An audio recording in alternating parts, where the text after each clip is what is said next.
So if you ever got to pull a gear case apart, I picked this up at, I think it was O'Reilly's. That's just inexpensive store brand, but it does the trick.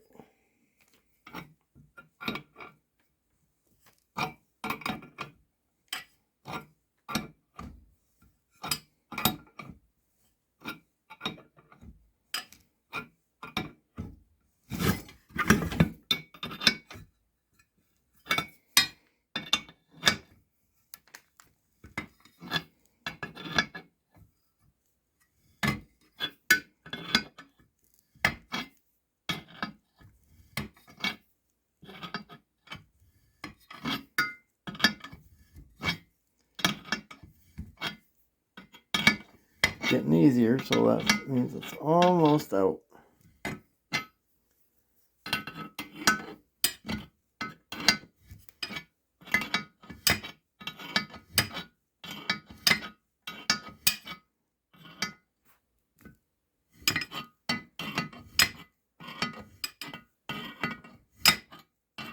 This gear case is seized up, it won't move, so I'm gonna take it apart because this gear case foot, the snap ring edge is busted off, and so there's no way to hold the gears in because the snap ring needs to fit inside of a groove. I'll try to show you here in a minute.